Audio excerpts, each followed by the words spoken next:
Hello students, कल हमने जो बात की थी वो थी अपनी आइसोमेरिज्म के ऊपर, जिसके अंदर आज का जो अपना नया टॉपिक है वो है हाइड्रेट आइसोमेरिज्म। हाइड्रेट का मतलब मैं कल भी बता चुका हूं कि हाइड्रेट जो होता है उसका मतलब क्या होता है। हाइड्रेट का मतलब होता है वाटर मॉलिक्यूल से।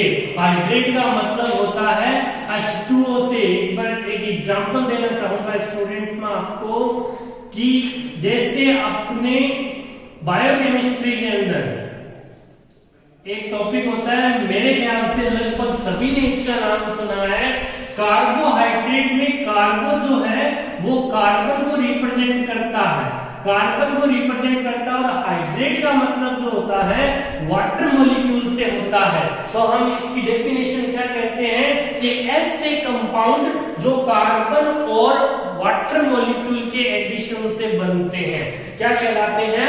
कार्बोहाइड्रेट कहलाते हैं। तो आज का टॉपिक अपना जो है वो हाइड्रेट आइसोमेरिज्म के ऊपर है, यानी हाइड्रेट यानी वाटर मॉलिक्यूल का आपको कहीं ना कहीं जिक्र करना है। स्टूडेंट्स देखें एक बार हम इसके बारे में बात करते हैं कि हाइड्रेट आइसोमेरिज्म, जैसा कि आप सभी को पता है कि आइसोमेरिज्म जो है उसके अंदर सिमिलरिटी और अनसिमिलरिटी दोनों आपको देखने को मिलती है।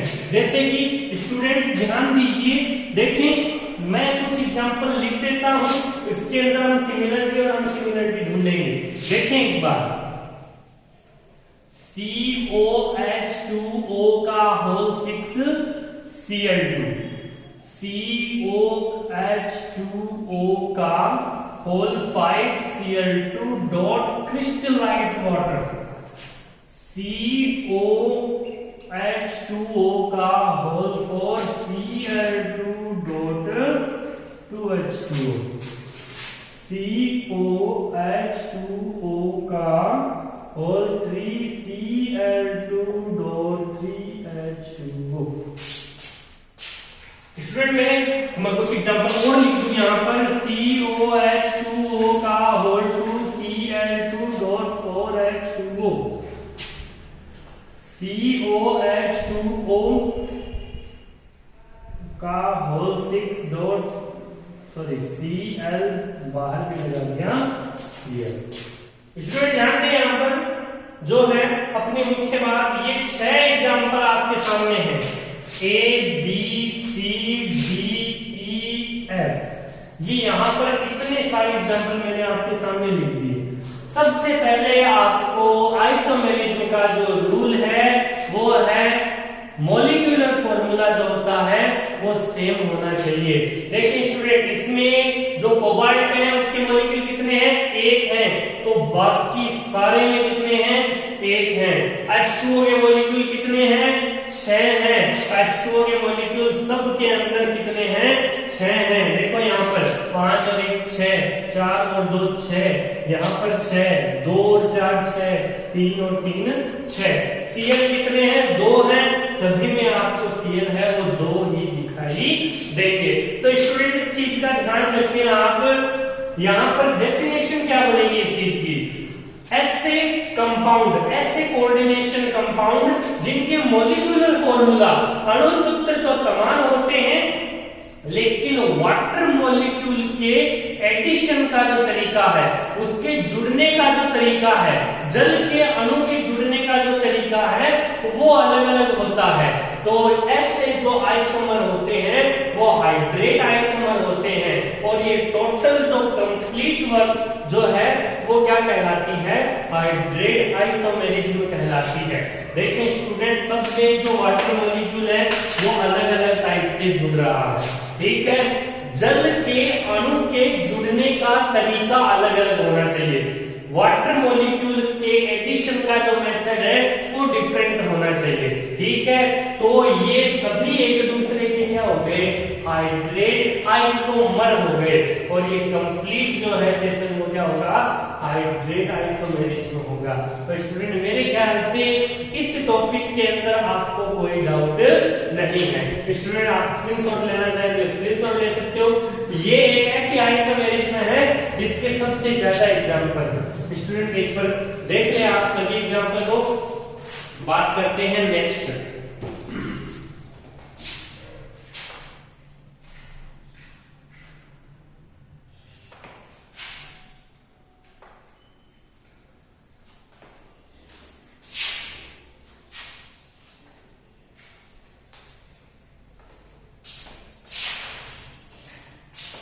देखिए आगे वाला टॉपिक है वो मैं आपको बता चुका हूं। अपना जो एक क्लासिफिकेशन है उसके अंदर मैं आपको बता चुका हूं लिंकेज आइसोमर या बॉन्डिंग आइसोमेरिज्म।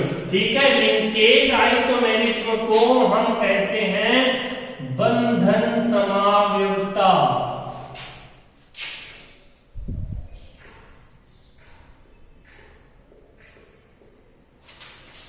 बंधन समावयवता। तो लिंकेज आइसोमेरिज्म के अंदर क्या होता है, एक बार स्टूडेंट्स ध्यान दीजिए। लिंकेज आइसोमेरिज्म से पहले मैं आपको एक डेफिनेशन बताना चाहूंगा। उसके अंदर एक टॉपिक आता है जिसको हम कहते हैं एम्फिलिगेंट। जिसको हम क्या कह सकते हैं, एम्फिलिगेंट्स कहते हैं। या इस चीज में एक बात का ध्यान दीजिए, अपने पास कुछ ऐसे लिगेंड होते हैं जिनका मॉलिक्यूलर फॉर्मूला तो सेम होता है, लेकिन जो उनका डोनेट एटम होता है वो अलग अलग होता है। फॉर एग्जांपल ये NO2 है और ये ONO है, दोनों पे -1 चार्ज होता है।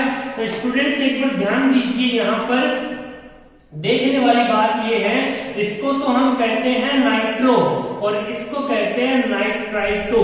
ठीक है, दोनों का मॉलिक्यूलर फॉर्मूला सेम दिख रहा है। मैं इसकी डेफिनेशन के बारे में बात करूंगा, लेकिन वो बात हम अलग से करेंगे। सबसे पहले अपना जो फोकस है वो आइसोमेरिज्म के ऊपर आना चाहिए। ये दोनों अलग हैं, इन दोनों के अंदर ध्यान दीजिए, इसके अंदर जो डोनेट एटम है वो नाइट्रोजन है और इसके अंदर जो डोनेट एटम है वो ऑक्सीजन है। तो मॉलिक्यूलर फॉर्मूला सेम है, लेकिन जो डोनेट एटम है वो अलग अलग है। एक बार स्टूडेंट ध्यान दें, मैं इसका एक एग्जांपल लेता हूं। इसके 2-3 एग्जांपल मैं आपको और बताता हूं। Cl जिसको आप साइनो कहते हो, Nc जिसको आप आइसोसाइनो कहते हो। ये एग्जांपल है जिनके मॉलिक्यूलर फॉर्मूला आपको सेम दिखते हैं। इसका जो ये जिस टाइप के लिगेंड है उसकी हम बात करेंगे, लेकिन हम थोड़ा अलग से करेंगे उसकी बात। अभी मैं आइसोमेरिज्म का जो है वो एक बार जो लाइन टू लाइन है वो समझाना चाह रहा हूं आपको। ठीक है, देखिए एक बात स्टूडेंट्स, लिंकेज आइसोमेरिज्म के अंदर क्या होता है, एक बार मैं 2 एग्जांपल लिख रहा हूं आपके सामने। COONO का होल ट्वाइस Cl2 और दूसरा है CONO2 का होल ट्वाइस Cl2। स्टूडेंट दोनों के अंदर मॉलिक्यूलर फॉर्मूला है वो सेम है। देखो CO एक है, ONO या ऑक्सीजन है वो 4 है, इसमें भी ऑक्सीजन 4 है। नाइट्रोजन है वो 2 है, इसमें भी नाइट्रोजन 2 है। Cl है वो 2 है और इसमें भी Cl कितने हैं, 2 है। तो स्टूडेंट्स इसकी लैंग्वेज क्या बनेगी, इसकी लैंग्वेज ये बनेगी कि वे कोऑर्डिनेशन कंपाउंड, वे उपसहसंयोजक यौगिक जिनके मॉलिक्यूलर फॉर्मूला तो सेम होते हैं, जिनके मॉलिक्यूलर फॉर्मूला यानी अणुसूत्र तो समान होते हैं, लेकिन सेंट्रल एटम से जुड़ा डोनेट एटम, ध्यान दीजिए, यहां CO से O जुड़ रहा है और यहां CO से N जुड़ रहा है। सेंट्रल एटम से जुड़ा डोनेट एटम जो होता है वो अलग अलग होते हैं। तो ये दोनों जो है एक दूसरे के लिंकेज आइसोमर होंगे और ये पूरा जो है वो क्या कहलाएगा, लिंकेज आइसोमेरिज्म कहलाएगा। ध्यान दीजिए, एक बार फिर सुने, जब दोनों का मॉलिक्यूलर फॉर्मूला सेम है, जब दोनों का मॉलिक्यूलर फॉर्मूला सेम है, लेकिन बट सेंट्रल एटम से जुड़ा डोनेट एटम है वो अलग अलग है। सेंट्रल एटम केंद्रीय परमाणु से जुड़ा डोनेट एटम, सेंट्रल एटम से जुड़ा डोनेट एटम जो है वो अलग अलग है। फॉर एग्जांपल CO के साथ O जुड़ा, यहाँ CO के साथ, यानी CO कोऑर्डिनेशन बॉन्ड ऑक्सीजन के साथ बना रहा है और यहाँ CO जो है वो कोऑर्डिनेशन बॉन्ड नाइट्रोजन के साथ बना रहा है। ठीक है, तो ये जो एक आइसोमर दोनों जो कंपाउंड है वो एक दूसरे के जो होंगे वो क्या होंगे, लिंकेज आइसोमर होंगे, लिंकेज आइसोमर। और ये जो पूरी कंडीशन है, पूरी जो स्थिति है वो क्या कहलाएगी, लिंकेज आइसोमेरिज्म कहलाएगी। तो स्टूडेंट्स, हाइड्रेट और लिंकेज आइसोमेरिज्म, ये लिंकेज आइसोमेरिज्म जो है और आयोनाइजेशन आइसोमेरिज्म है, ये दो इंपॉर्टेंट टॉपिक हैं जो बोर्ड के अकॉर्डिंग काफी ज्यादा जो है बहुत बार पूछे जाते हैं बोर्ड परीक्षाओं के अंदर। 12th क्लास की जो परीक्षा होती है और आगे कंपटीशन के अंदर भी पूछे जाते हैं, तो इन दोनों पे मेन फोकस आपको रखना है। ठीक है, एक स्टूडेंट और देख लें एक बार, दो एग्जाम्पल मैं आपको और दे सकता हूं, देखिए एक बार।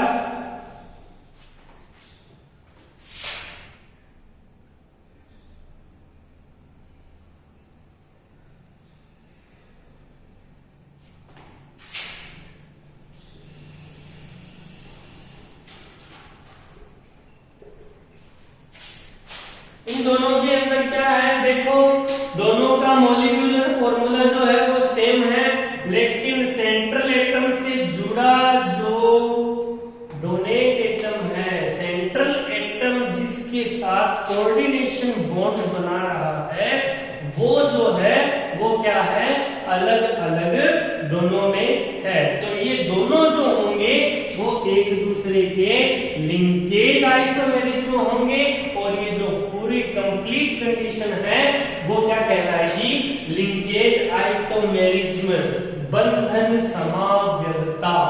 ठीक है स्टूडेंट, मैं जो है लिंकेज आइसोमर के जो टॉपिक है वो कंप्लीट करता हूं। देखें आगे,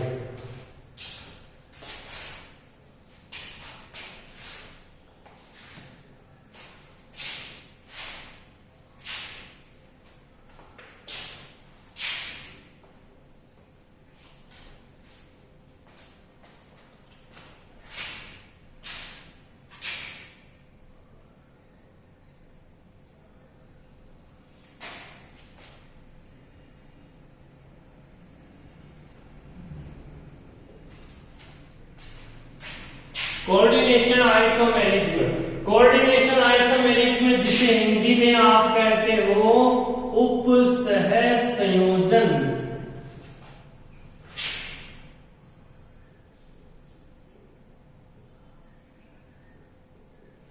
उपसह संयोजन समावेशता। उपसह संयोजन समावेशता में आपको क्या देखने को मिलता है, इस चीज का ध्यान दीजिए।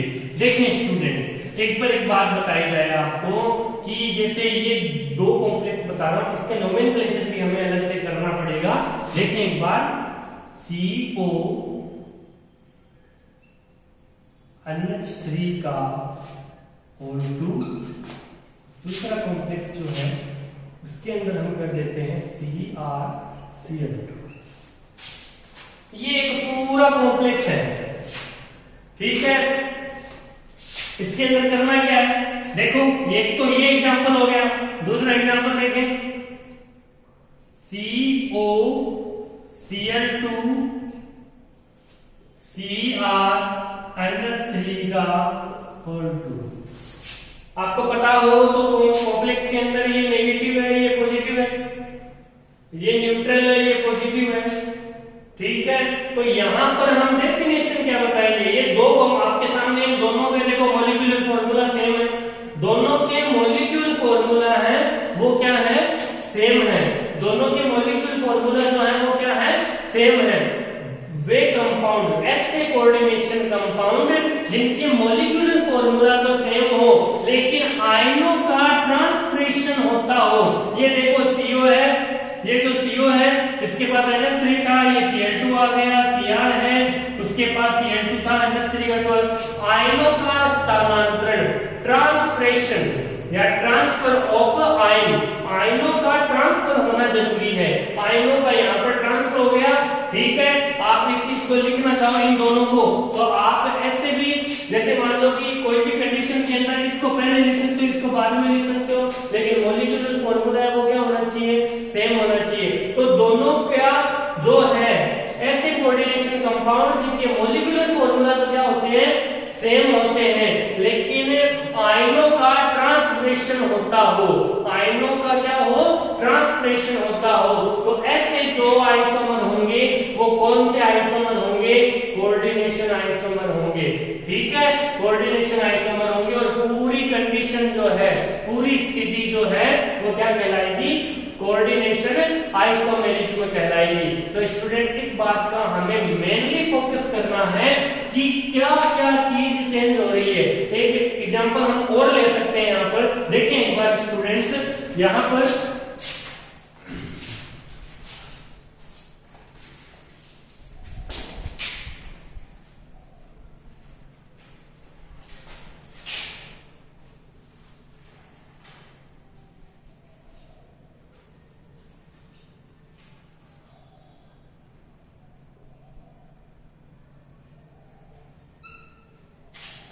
ये एग्जाम्पल है, इस एग्जाम्पल के अंदर आपको करना क्या है, ये एक पूरा एक कॉम्प्लेक्स है, ये पूरा कोऑर्डिनेशन कंपाउंड है। इसका जो है कोऑर्डिनेशन आइसोमर कैसा बनेगा, आप कैसे भी इसको चेंज कर दीजिए। जैसे एग्जांपल के लिए मैं P प्लेटिनम की जगह जो है वो C को लेके आता हूं PY4 और यहां पर जो है वो PTCl4। तो मैंने जो है एक दूसरे में चेंज कर दिया, इस ब्रैकेट का इस ब्रैकेट में और इस ब्रैकेट का इस ब्रैकेट में चेंज कर दिया। तो यहां पर जो चेंज हुआ है, यहां पर हम इसको ट्रांसफर ही तो बोलेंगे। यहां पर ये चारों जो है वो एक टाइप से आयन है, आयनों का ट्रांसफर होना जरूरी है। हिंदी में बोल सकते हो कि अणुसूत्र समान होने चाहिए और आयनों का स्थानांतरण होना चाहिए। ठीक है, molecular formula is same and transfer of ions, then coordination isomer. ये चीजें जो ये दोनों जो होंगे एक दूसरे के कोऑर्डिनेशन आइसोमर होंगे और ये कंप्लीटली जो कंडीशन है उसे हम कोऑर्डिनेशन आइसोमेरिज्म कहेंगे। तो 3 प्रकार के आइसोमेरिज्म हमने जो है वो आज जो है पूरे वीडियो के अंदर जानी। अगली जो आइसोमेरिज्म है हम नेक्स्ट वीडियो के अंदर पूरे उन दोनों को पूरा डिस्क्राइब करेंगे विथ एग्जांपल और ऐसे कॉम्प्लेक्स का जो है नोमेनक्लेचर करेंगे जो कल के वीडियो में अपना फर्स्ट टॉपिक होगा। बीच में ऐसे नोमेनक्लेचर भी हम पढ़ते चलेंगे। आज के लिए इतना ही।